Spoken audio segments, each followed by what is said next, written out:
welcome everyone, and my next guest today is a legend of mine, personal legend of mine, so it's going to be an interesting show. Pete Hines, formerly at Bethesda. Welcome, Mark. Pete. Thank you. Thank you for having me. Welcome to the show, Pete. This could go in all sorts of directions, but I wanted to sort of first of all, first thing we sort of give an idea of what we're going to cook today with you. So we're going to have a what we could call a quiche with some vegetables, bietole, similar to spinach, a bit bitter than spinach, and olives. But we're also going to do the dough ourselves, so it's going to be just a real cooking chat, like if you were in somebody's kitchen. So, Pete retired. Yes. Retired. What does a retired veteran in the gaming industry do? Because there's not many, right? It's a young industry, so not that many. It's true. I decided to retire 2 years ago, and I really wanted to figure out how I could simply be of service. And so I have spent my retirement donating my time and resources to people and places that could really use it. Some of that is related to the industry. I do some things in education, but really I'm just trying to leave people in places better than I found them, see if I can help people on their journey. All right, so you do a lot of stuff with young people, or is it more like, is it students, is it like? All of the above. All right, like, okay. I've had high school and college students reach out to me about any number of topics and tried to help them through whatever they were dealing with, whether, some folks it's been a career in video games. Hey, how do I get into the industry? Some of them it's, somebody trying to figure out what they want to do with their lives or how to think about figuring that out. I also work with folks who run companies and executives, so it's really, I'm not particularly picky about who I work with. It's more about just trying to find good people who could use some help, use some advice, and seeing how I might be able to help them. Is it people finding you, or are you finding people? Usually people finding me. Okay, I kind of prefer it that way. All right, okay. Otherwise, I feel like I'm forcing myself on people. I tend to find that, and now that I've been doing it for a while, people that I've helped have started sharing and telling others, like talking to somebody who's, maybe having a tough time, and they'll say, hey, you should reach out to Pete. He said he'd be happy to help, and so I just try and do that as much as I can. So how do people reach out to you? Is this like LinkedIn? Or, all of the above. LinkedIn. I'm DC Deacon on pretty much any platform you can find. People find me that way on LinkedIn, sometimes it's a one-off. Sometimes I end up meeting with them, once a month or once every couple of weeks. Just kind of depends on who they are and what they got going on and how much I feel I can help them. So in reinventing a career, was it, when did you sort of come up with this plan? Was it coming naturally as a I've got enough, I want to give back, or is it more like, as something that came up in the process? It's probably a mix of all of the above. I mean, both of my parents met in the Peace Corps, and still to this day are very focused on volunteering, helping nonprofits. My dad built houses for Habitat for Humanity for years, and so watching my parents figure out how they were going to be of service to folks sort of pushed me to figure out, what's my version of this? How am I going to figure out, how to retire with some meaning and purpose? And I just felt like, helping people, seeing what I could bring from my own experience that might be of use or value to them, felt like a pretty good place to start. And I just decided I'm going to try this and see what happens. And chatted with a few folks, and it seemed to go well. And just kind of kept growing and expanding from there, and I have to say I'm really enjoying it so far. Did somebody help you at the start? Did you find someone who's really helped you, that you're like trying to say, okay, I'm gonna do whatever this person did to me? Yes, although I've never actually met this person. But there's a gentleman named Franz Gilbert who wrote a really interesting book on retirement that I read before I retired. While I was still at Bethesda, I had sort of figured out, okay, I see my time here coming to an end, and how do I think about what I'm gonna do next? And his book really just reframes how to think about retirement. And it's not really how a lot of people think about retirement, which is, oh, you're moving to Florida or you're going to go live in a retirement home. It's more about, I want to be my own boss as I figure out how to find meaning and purpose in my life, and like how am I going to do that? And I really liked what he said and how he said, I actually have a stack of his books in my house and I give them to people that are talking about retiring or even thinking about it, like, hey, this book really helped me a lot. You should give it a read. What's the name of the? The author's name is Franz Gilbert. Franz Gilbert. Okay. And I believe it's called The Keys to a Successful Retirement. But it's really more about just changing your mindset to, look, even though I don't have a 9-to-5 job, there are still lots of ways that I think I can contribute and find my own version of sort of meaning and purpose. And so that's what I'm doing. I'm working with my old university. I moved down to North Carolina, right down the road from where I went to college, and have been doing some things there with students and professors, and just trying to figure out how I can be of help to them and help them on their way. Well, one of the things is, we started, I guess we started in the industry about the same time. When did you start? I started in 97, was it? Mine would have been like, I started at the Adrenaline Vault at like 94, 95, 94, okay. and then So Bethesda was 99. No one was there to tell us no, what to do and how to do it, right? And you know what?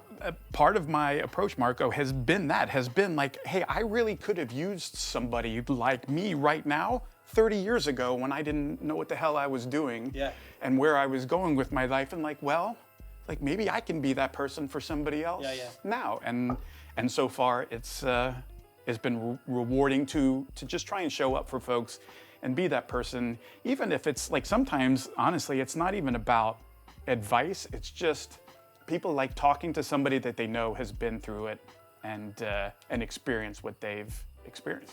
So you've said you were started as a journalist, really, but most of your career has been Bethesda, right? And of course, Bethesda has built probably some of the most iconic games out there, but it's not always been like that, right? So is it okay to say that it was like a lots of small games at the beginning, and then sort of found your way there? Yeah, I mean, when I joined in '99, they were just coming out of being a very small mom and pop PC only developer and publisher. And they had just been acquired by ZeniMax Media. They were, I'll be honest with you, they were pretty broke. I mean, Scrappy. Yeah. And, we got by in my first early years making bowling games and drag racing games, and not Skyrim, not Doom, not, Wolfenstein or big IPs, but just, enough to get us by to kind of, keep the lights on and keep us all paid until we started to gain some momentum. Obviously, Morrowind was the first game during my time that sort of got us in the conversation of, so hey. That was the breakout. I think the breakout for us was really Oblivion. Okay. Because, when we did Morrowind, it was our very first game on a console. We had never done anything on. So ask your help here. On Xbox. Absolutely. What can I do?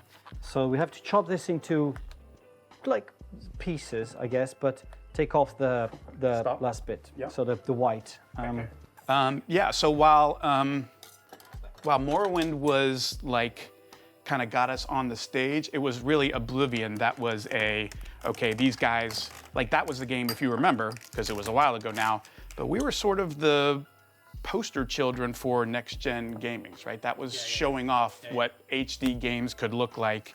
So you want like that? Yeah, it's good, yeah.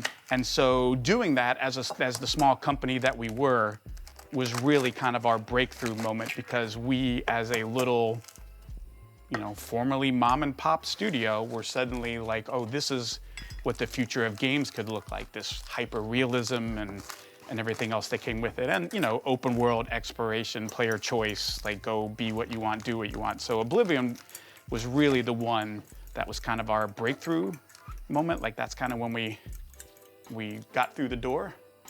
And then Skyrim took the door off the hinges and said, okay, you better take us seriously, because now we really know what we're doing. Was there any moment of we are going to be genre defining? So it's like, was it on paper, or was it like we'll just do our thing and we'll do our best and see if it works?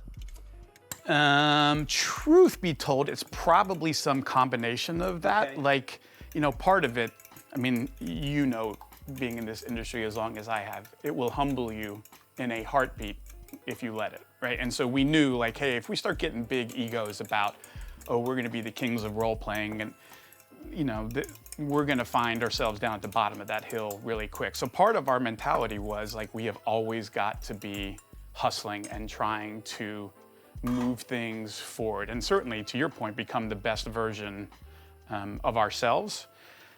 I think it was somewhere during Skyrim that I was like, I don't know what everybody else thinks, but I think this is gonna be like one of the most unbelievable games anybody's ever seen. Now, you know, secretly, right? Don't go around telling everybody that, because then they all get big heads and think, oh, I don't have to work anymore. Pete says we're gonna make it. But there was some point during Skyrim that I just thought, this is so good and so different and such a big evolution for that studio and that franchise that there's just no way that this isn't gonna be a huge hit.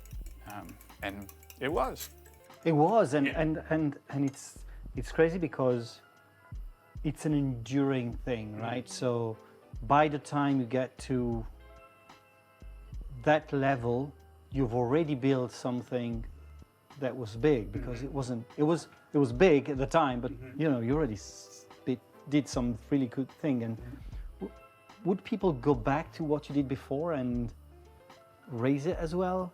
Was it like, all right, build this thing, and people are discovering all these games in the past that no one really cared about? Was that happening? A little bit for Oblivion. I don't know if that happened quite as much, like all the way back to Morrowind, but certainly when we did Skyrim, it brought a lot of attention back to Oblivion for people who had missed it. And then when we went and pivoted to the Fallout franchise and made Fallout 3, that again pointed a lot of people back to Skyrim. Like, oh, if you didn't play this thing a few years ago, you have to play that. And like, oh, if you haven't played Skyrim, have you played Oblivion? Like, you should really play Oblivion.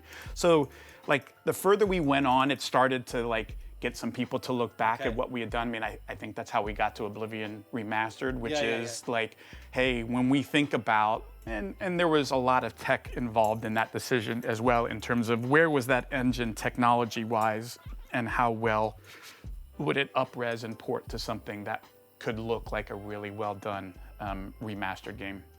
But yeah, it was, you know, that was an important part of what we were doing. Is when you're a small company like we were, you manage your catalog way more than a giant company that's always running off to their next big hit, because we didn't have a lot, right? We weren't a company putting out never 5, 6, 7 games in a year, right? We were lucky if we got to 2 or 3. I think one year, the year of Skyrim, we did 4.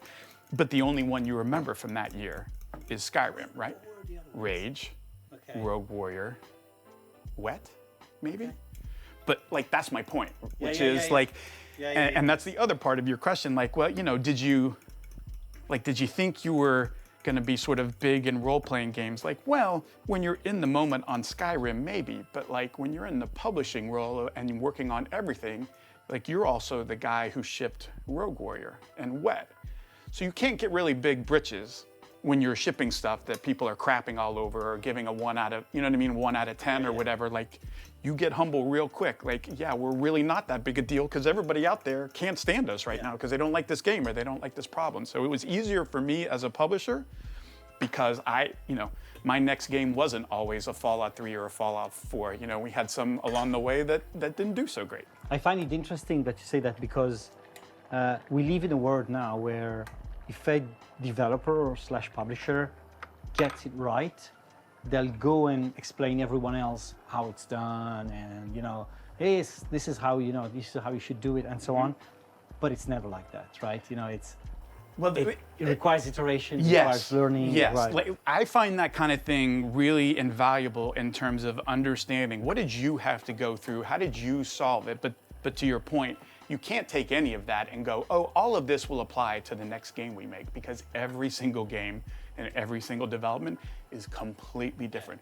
The people change, you know what I mean? Like so much changes that even if you're making another Elder Scrolls game, it still felt very different. Like in part, I mean, Todd Howard insisted, like, hey, we are going to start over from a development standpoint. We are not going to say, okay, we're just going to take Oblivion and add some stuff to it. Like, we're going to take everything away and we're going to build back up again. What should Skyrim be? And so when the head of your best development studio says, this is how we're going to approach it, like, well, you as a publisher kind of have to take the same approach, which is like, we're going to tear it all back down, you know, internally as we think about what are we going to do next and how do we make this interesting and relevant for another audience and have it, you know, hopefully find a whole new group of people who want to be a part of this.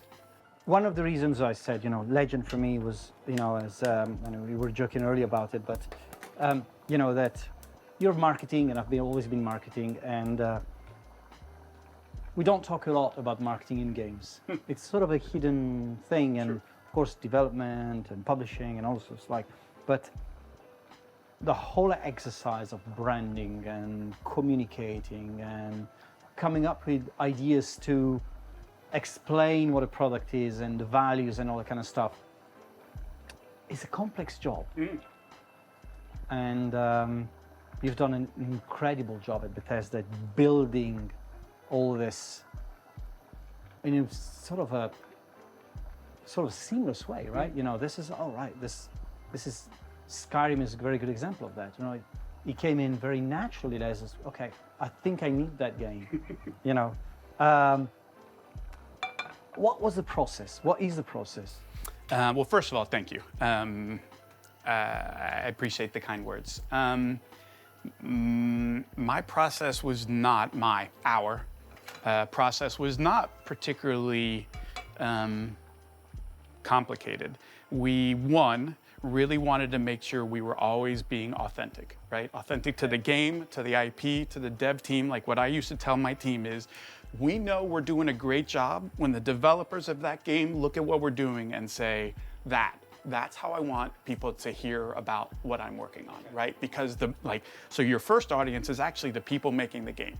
Like, is the way that we're talking about the game the way that you feel about it working on it? Because if there's a disconnect there, then we're already off to a bad start, right? And honestly, in my career before I got to Bethesda, working as a journalist, I saw lots of games do that, where their marketing and what they were completely disconnected. And I was like, have you even played the game that you're sitting here talking to me about? Because the way you're talking about it and the way that I experienced the build that I just played, it feels like you're talking about something completely different. And so I was adamant, like, look, we're never gonna put ourselves into that position. We are gonna talk about the thing that we're making in a way that's authentic, in a way that's genuine, in a way that our developers will be proud to say, that's how I want our game to be experienced. And truthfully, the other thing is,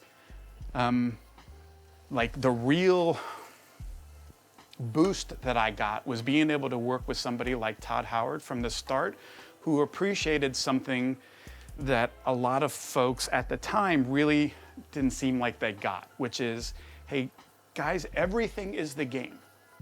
Like, the ads, the trailers, it is all the game. Before they ever get to play Skyrim or Oblivion or Fallout, whatever, they're going to experience the game through the marketing. And so the marketing has to be lockstep with the experience of the game, so that entire journey is consistent, right? And it's not, I went through a bunch of marketing stuff and I didn't feel like that really represented the game that I got to play. Which brings me to the next big topic, which is promising and setting expectations. Sometimes, and I see this a lot these days, games fail because of expectations being set in a wrong way. How do you fix that? In a sense, I mean, it's an interesting topic. You know why? Because I think that nowadays one of the reasons why there's a big failure in AAA is that because of that. Because AAA are really setting expectations for players that AA and lower, call them lower tiers or whatever, they don't have to. Yeah, your point is that the AAA games are coming with these massive expectations that an indie game or a AA game or whatever the hell we want to call it doesn't come burdened with. I totally agree with that. And look, I actually think that was one of the most difficult parts of my job and our job was coming up with a marketing campaign for a thing that's not done. Okay. Because if you think about it, there are lots and lots and lots and lots and lots of industries where that is not true. That the thing that you're marketing or making is done. You're selling salsa, you're selling cheese, but like they're still not making the cheese and figuring out what's the formula while you're marketing it, right? But we have to do that. And that's sometimes the hardest part of the expectation management is like I'm doing my best to figure out what parts of the game can we talk about that are authentic and genuine, that we think will resonate with people, and which aren't going to change or go away during the process of development, which, I mean, you've been doing this long enough. You've seen that happen all the time, right? A feature, a whole system of the game goes from a major marketing point to like never mentioning it again because during development, like, oh, it wasn't fun or it didn't work or it was too buggy or whatever. And like part of your expectation management is actually trying not to get over your skis with talking about things before like, yeah, that's done and finished. So like I think it was on Oblivion, we had this idea, this system, it was called Radiant AI. And it was part of kind of the evolution from Morrowind to Oblivion was the characters in the world are gonna have schedules. They're not just gonna stand in one place and be a talking kiosk whenever you're ready for them. They're gonna move around the world. They're gonna go to bed and do a job. And we had this idea for like this Radiant AI system that was gonna make the game feel different. But in actuality, when you played it, it was like, it doesn't feel that way when you play it. It sounds good on paper, but when you play it, it's not actually doing, this kind of goes to your expectation things. Like, I'm expecting X, but I'm really just getting Y. Okay. And it went from being like the dev saying, hey, this is a big thing we're gonna focus on, to, hey, we should, like, we're basically scaling this back, like, you should stop saying that word. Like, don't talk about Radiant AI again, right? Like, well, you didn't tell me that 3 months ago when you kept saying Radiant AI, Radiant AI. And so part of that expectation management is as simple as navigating the uncertainty that is game development, where you don't know for sure how things are going to play out. And again, going back to Todd, one of Todd's big things was that helped a lot with this is great games are played, not made. Meaning, I don't want you spending lots of time on design documents or whatever. Like, put it in the game. We won't know whether this is any good or any fun until it's in the game. So stop spending time writing about how great it's gonna be and put it in the game, and then we'll all play it and we'll know whether it's fun or not. And that helps a lot with, hey, I can't be out there talking about things that you told me to talk about if you're gonna go back and change it. So get your stuff in the game, agree that that's the way it's gonna be, and then we'll talk about it, because we make sure we're not promoting a feature that's about to go away. It's going to be interesting to deliver that to game design schools, right? Yeah. Yeah. Because like, where's the GDD? Where's your Listen, 500 pages GDD? I have seen that manifest itself game pitch after game pitch, green light after green light, where you hear a feature or an idea or something, you're like, oh, that's going to be amazing. Because the way you played it out in your head was like, oh, I can picture it. Yeah. But when you went to play it, you're like, Doesn't work. like the version in my head is way better than the one in my hands, which happened to us like a lot. Like, that's why you redo combat systems multiple times or throw stuff out. And so that expectation management for our industry is particularly difficult because of that, right? If we waited until the game was done and then promoted it, no problem. Game's done. Like, we can say whatever we want, it's finished. But nobody lets us do that. Hey, we're burning money here. All of those heads, all of those shares, like, we got to get this out. And as you and I were talking about, hey, we're in an era now, not like the one we started in, where the games get to evolve and grow over time, right? Look at where Fallout 76 started and look at where that game is now, or Elder Scrolls Online, or there's a lot of games like that. And I think that's part of what's tricky in being a marketer is walking that line of, I want you to be excited, but I also don't want to overpromise and underdeliver. Like, I think that's the worst thing as a marketer you can do, is set expectations for your product that it can't actually hit. Yeah, one cool thing about marketing such complex games is that I say it's cool because it's a real issue that you have to solve, and I love issues like this. Is customers oversimplify things. So what is like I don't know, like Starfield is all right. It's this risking of of Skyrim but in space. All right, okay.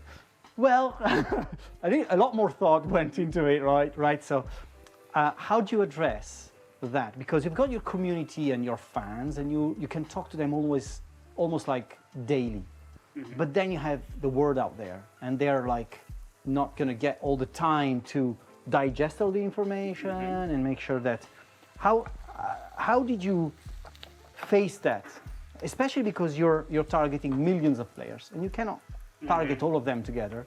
So how do you solve that thing where you've got a decent pool of players who will really not kind of pay attention to anything else than your artwork and your title? I think we tried to do it by making sure we were always listening and understanding what are the questions and concerns, what are the big issues out there, and are those things we can address, right? Whether it's in, hey, the next time we show the game, we should do this, right? So you and I were talking earlier. The Xbox folks and the PlayStation folks and the Nintendo folks don't really care about all of their settings and stuff, but the PC folks care about it a lot. So sometimes it was as simple as, hey, the next thing we should talk about on this game is like PC settings and features, and like letting that audience know how they can customize the game on their platform so that they have the best experience. Sometimes, you mentioned Skyrim, we actually experienced this on Fallout 3. So we were working on Fallout 3, and we kept getting a lot like, oh, it's just like Oblivion with guns, right? And we just felt like that is the most like disrespectful, dismissive thing, as if the only effort we put into this was just to take that and turn it into post-apocalyptic. But there was also a point during that campaign where we realized, what are we doing? Like, if you take our own egos out of this for a second, is there a better explanation of what this game is than Oblivion with guns? Like, it just won every Game of the Year award you can win. Like, why are we being so defensive about it's just Oblivion with guns? And we actually flipped it and leaned into it, where we were like, yes, if that's how you understand games, if Oblivion with guns resonates with you, then yes, it is kind of, now, you and I both know, I think it's much more than that. But from an expectation management point, actually, I didn't mind it at all. Like, yeah, I get you in the right headspace of thinking what this game is going to be like. It's going to be open world. You get to go make your own choices and go out and kind of play it as you want. And we were okay with, we're actually going to lean into our haters and our critics by embracing the thing they're making fun of us. Because you know what? I'm not going to be embarrassed for Oblivion winning 200 Game of the Year awards and being beloved. Like, I'm going to embrace that and say, yes, we're making something like that, but different. And again, once it came out, Fallout 3 definitely found its own voice and its own audience, and some of that was Oblivion folks and some of it wasn't. How do you go from trying to find your way in the market to managing 200 Game of the Year awards? Is it, well, I guess it's complicated, but again, expectations, our next game has to be huge. I mean, that was my takeaway, which is crap. Like, we just won 200 Game of the Year awards. Like, hey, folks, the next thing we make is going to have even more pressure and even more eyeballs on it. Having said that, if you're ever going to go into a challenge like that, at least at that time, Bethesda Game Studios was the studio I was like, yeah, we can do this. Good challenge. I mean, look how many consensus Game of the Year awards. It was like 4 or 5 games in a row they put out one Game of the Year. And it's like, yeah, this is going to be really hard and really tough. But, even back early, Oblivion, Fallout 3, we knew like, hey, this is a really talented group that has now shipped multiple multi-platform titles together.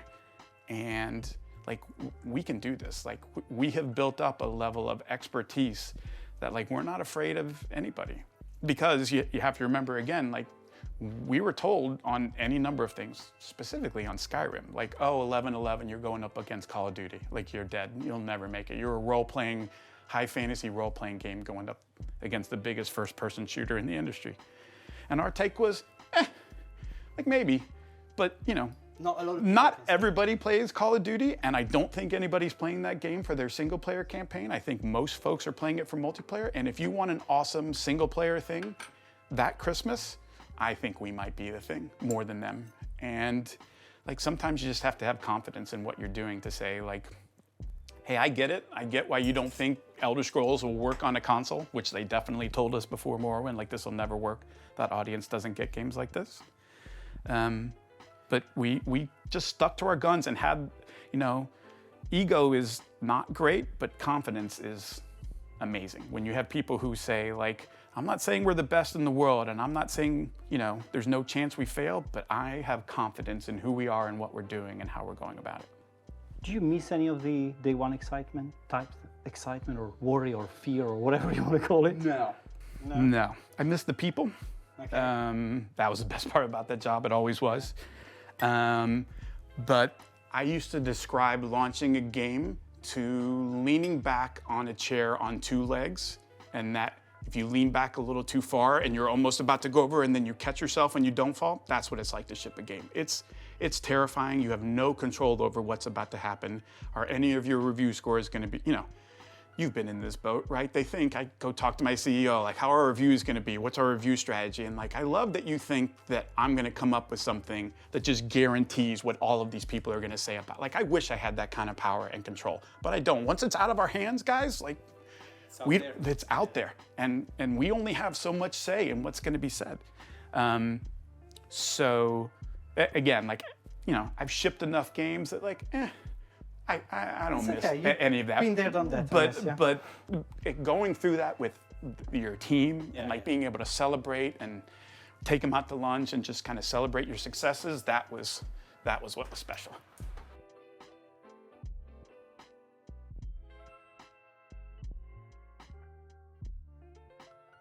All right, so we're going to wait a few minutes and be back in about 25 minutes for the tasting of. All right, let's see how this is.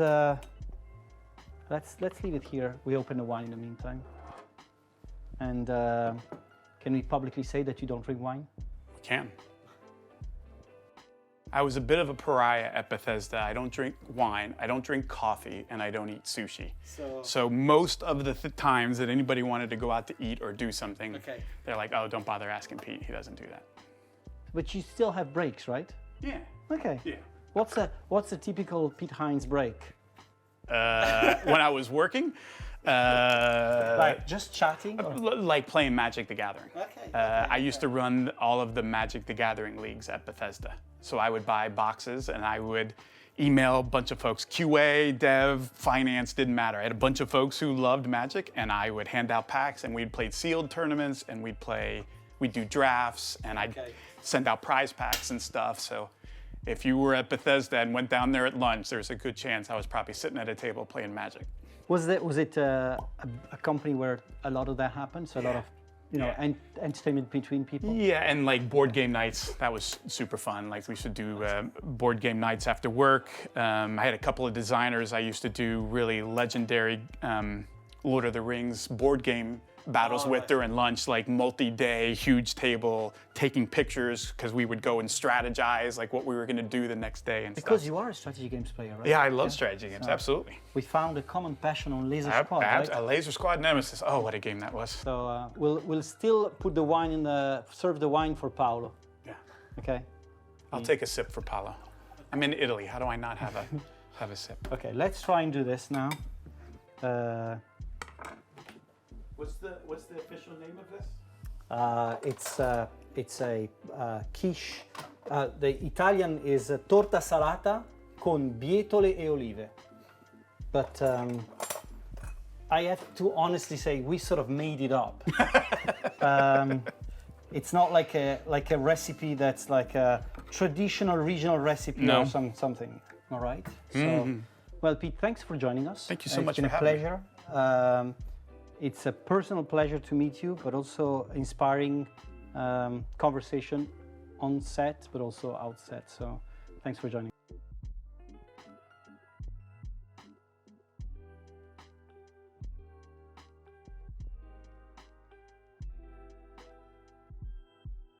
Very good. It's good. Yeah, I'm proud this time. Well done. I haven't been always proud, but I'm proud this time. Thanks for joining us, guys, and we'll see you next time.